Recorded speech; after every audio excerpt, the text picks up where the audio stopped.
Climbing is completely subjective. For every climber, the definition would vary.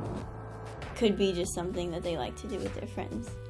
I mean, it might be even like a spiritual journey for some people. Could be just something to sort of focus their mind. I think it's a very unique sport because you go to a competition and you know you're going to get something totally different than what you've ever seen before.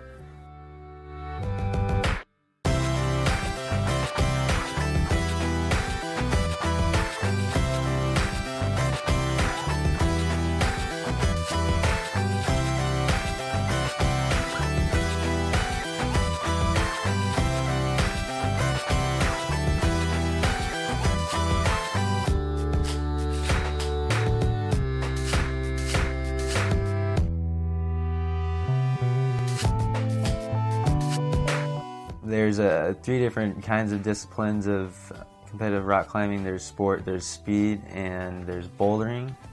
The sport climbing discipline is based on difficulty and how far you can get on the route. Sport climbing use ropes and usually going in generally around 60 feet.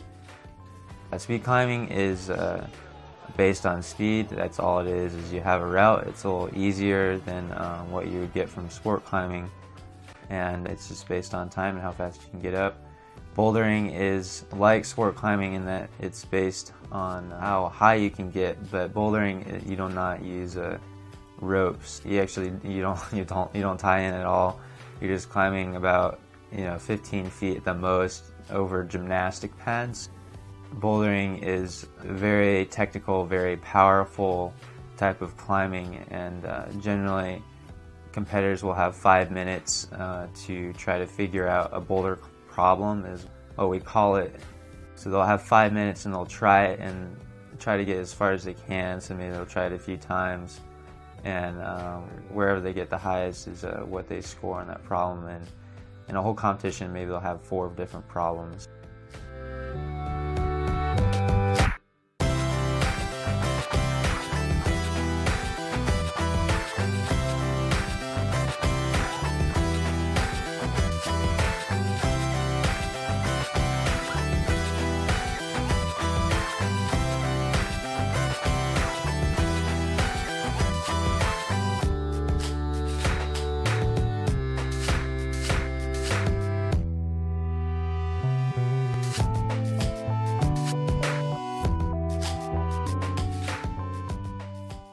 As women were breaking barriers and were pushing the limits that even guys hadn't pushed before, those limits were seen as much easier just because women were doing them. Because women are considered to be not as strong as men, just because men are able to get stronger faster and to grow muscle faster. So it is assumed that they should be doing, like, pushing those barriers. But as women did it, those barriers weren't seen as big of a deal, even though they were. It's not like a woman gets on the route and she's crushing it and people look away because they're embarrassed, or people, they don't want to see that. They get psyched and they start, they're happy to see that.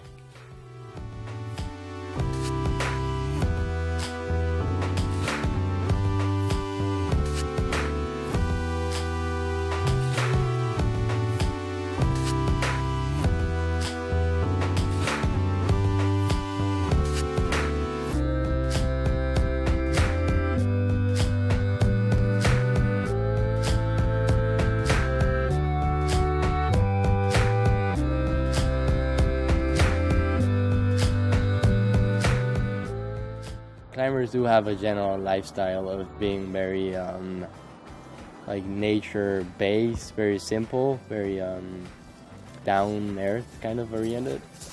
When you go climbing, it's usually out in the wild, so you're camping, you're making fires, you're you're very in contact with the weather. Even rocks, like there's a lot of qualities that as a climber you start seeing with every rock. As a climber, you can like talk hours about how every rock, like it's different, and the texture and the overhang and the steepness and whatnot.